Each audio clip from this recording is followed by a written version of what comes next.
What's up, guys? If you're not subscribed, please subscribe. Also, please smash that like button on the video and enjoy the show. I can't remember. Alessi, can you bring up Operation Mainbrace UFO? We're getting damn near Antarctica. No. Antarctic's south. Arctic is north. Oh, did I fuck that up? It's all good. God damn it. I'm not a geographer. Yeah, Antarctica is also, Operation Mainbrace. Yeah, History Channel did a thing on it. That's reliable. Yeah, and this, well, it's getting a little biased these days. In late September 1952, only months after a rash of flying saucer sightings over Washington, D.C. made headlines around the world, dozens of military officers participating in NATO exercises in the North Atlantic were struck by their own UFO fever. Exercise Mainbrace was the largest peacetime military exercise since World War II. The war game-style maneuvers simulated NATO's response to a mock attack on Europe, presumably by the Soviet Union. The Mainbrace operation involved 200 ships, 1,000 planes, and 80,000 soldiers from multiple NATO countries, including large deployments from the United States and the United Kingdom. And this is where allegedly a USO sighting occurred. Mm-hmm. Well, it was more UFOs over the ocean and seen kind of like coming from, it's like, could they have been coming from the ocean? I think that's what I'm kind of posing is like, we used to look at this phenomenon as it must be coming from space, which it could be. But what if it's emanating from our oceans? Kind of like the James Cameron sort of theory, right? It's that they've got a facility where they've got a location that's hard for us to reach without our craft exploding. You know what I mean? Mm-hmm. And they have superior technology. They're out of sight. They're out of sound most of the time, unless we're doing some military practices that may jeopardize them. And, I show this video in the doc that Andy actually gave me. He's like a wealth of information, and that's the Bikini Atoll? The Bikini Atoll bomb testing. I used to have that picture in the old studio. Yeah. Well, there's actually 6 objects that come up right near the blast zone of that footage. If you pull it up. Really? Yeah. There's literally nothing there, and just 6 objects materialize right around the blast zone. So in Bikini Atoll. Yeah. In that famous picture. The video. From the Do 19... you have that video? Yeah, I think it's I only had the picture on the wall. I think it's in the... Yeah. Doc. You can find it on YouTube. They have the whole, because they made like a little like movie out of it or something like that. Interesting. And right as the blast is occurring and the water's, shooting up into the air, you see 6 objects, white objects, just appear out of nowhere. Okay, let's watch it right here. We got it on the screen.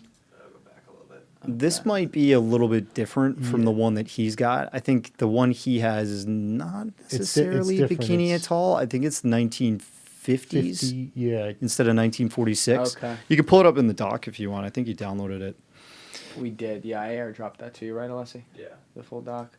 Do you remember what part that was in? I think it's. I think I used it before I went to Richard Dolan. So like that's early. Because you went, his first appearance was like probably 15 minutes in. 20-something, maybe? Yeah. We can pull it up in a sec, but I'll let you sort of scan through. But, yeah. Is it that? Nope, keep going. Yep, keep going. That's still MUFON guy right there. Yeah. That's he's talking D'Antonio. about, yeah. And then... keep going. That's this Jim guy. Goodall. I remember this dude. Yeah. He was the best dressed guy in the doc. We smoked a lot of weed before Yeah. that interview. That guy, I'm telling you, that guy smokes like this stuff called Chernobyl, and it like blew my. It's called Chernobyl. It's called Chernobyl, and it like is so high in THC. I was like I was having like ego death in the middle of the interview. I was like, you were doing it while you were on camera? Yeah, I was talking to him. No, he had to go back. Oh man. Sorry, Alessi. But yeah, I lost my mind when we took that hit of marijuana. That's the least surprising thing I've heard. Oh, there. See, you see the film okay, clap? Right there, Go yeah, back that's a it. little So bit. Go back a little bit. Well, you That just was back. Yeah, I know. You just have to like double click that backward button. Yeah, and let it go back. I'll I don't know. double-click it again. It might be forward. I think Alessi's I on the think right it- track. yeah. Yeah. We'll let it come up in a sec. Yeah, it's like you look at like a video like that, and is it an atmospheric phenomenon that's being formed from the detonation of this nuclear bomb? Like, I think it's the hydrogen bomb they're testing at this point because they came to that later in the ocean, or are these UFOs showing up? Right. Right? I guess this is it This right is here. it. UFO Navy event 1958 hydrogen bomb test. Yeah. So you're saying there's 6 objects that? Oh yeah. There's 3 there. As the camera pans up, you see another one up top. Yeah, kind of like lowers The in. original Yeah. footage, you can see it much, much clearer. Okay. But you know, so Andy and I are talking about it, and we're like, wait a second, what if we're bombing these ocean areas where So basically, if we are sharing the planet with something, right? If there is a species or some kind of intelligent race that exists here on this planet and are possibly using the oceans as their home or their base of operations, and we're detonating these explosives or these nuclear bombs in the oceans, that's going to be a concern for them as well, because the energy released from these explosions is not little. You No, understand? no. And we all know it travels very well through water. Sound and, energy travels very far. So it's going to affect them as well if they're down there. You understand? It may be a danger to them as well. Do you think that at the time of us doing a test like that, we didn't have any intelligence to say they're down there? So that's why, meaning we wouldn't have done it if we knew that, because we would have feared the reverberations of the punishment they may inflict upon us. I mean, I know that we've had our incidents where we've seen these things, but I don't think there was any real correlation with the ocean yet. So I think it was just us doing what we were doing and doing the tests. And then, I mean, if you know, once we began doing these tests and these explosions, the uptick in sightings, I mean, just skyrocketed. Yes. We had a lot more incidents. And if you put it in that perspective, then if something was there, now we're a threat to them and their existence down there. like there was I don't know, a podcaster or a journalist that asked Lou Elizondo a while ago if there was one book that you could read on this subject of what's going on with UAPs and UFOs, what would it be? And he said, you should read Chains of the Sea. Chains of the Sea is a science fiction book, but it touches on all of these strange things that are currently culminating in reality right now. Chains of the Sea is about UFOs landing in a few major cities across the world. I think one's in Venezuela, a couple in the United States. And when they land, we have artificial intelligence on the planet that's very advanced, which we're getting there now. Hasn't gone rogue or anything yet, but we're starting to see some major things happening, right? So AI interfaces with these landed non-human intelligent extraterrestrial craft. Humans interface by attacking them. The AI has a conversation with the non-human intelligent extraterrestrial beings that have landed. And the AI starts having private conversations with them because they realize the humans have lost it. They've probably blown their chance to have a good dialogue with this higher intelligence. And when they ask the extraterrestrials, what's up? What's going on in reality?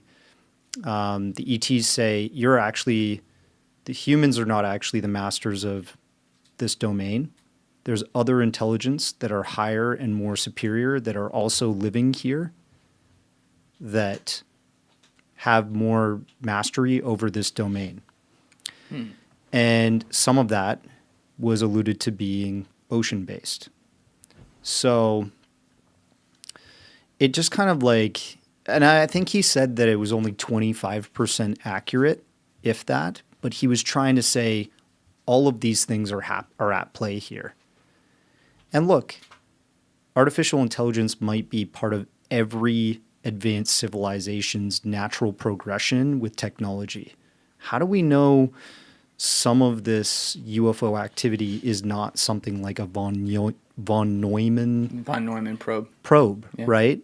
Like an AI that's been produced by a non-human intelligence and is checking out our planet, that's checking out our oceans, our skies, and our orbit of our planet. Yeah. Actually, I had this back and forth with Michio Kaku. I believe it was on camera. But, you know, he's one of the guys who, obviously, he's looking at a lot of this with a very open mind, which I appreciate a lot. And he's such a good dude and makes me love science. So it's pretty cool to see him actually, like, explore this. But he does talk about the argument of, like, okay, if they've actually been here and landed and all these people have seen them, somebody, please, steal a pen, steal something, get a piece of aluminum. You know, we don't have any of that. If we do, it's in the government, but, you know, we don't have proof of that at this time. Trace evidence. Right. But what I posed to him is I said, what if they could simulate this? Mm-hmm. And my point is, what if they could simulate being seen? What if they're so far ahead, whatever these advanced beings are, that they could simulate, oh, we want to make sure these assholes on this island here see us this time, or we're going to actually land and, like, have an interaction with them. They're not going to get shit from us, but we're going to talk to them, you know, telepathically or something like that. And then people are just going to have to be like, they're crazy. Thank you for watching the video, guys. If you haven't already subscribed, please smash that subscribe button and check out this clip's full podcast episode by clicking here or in the description below.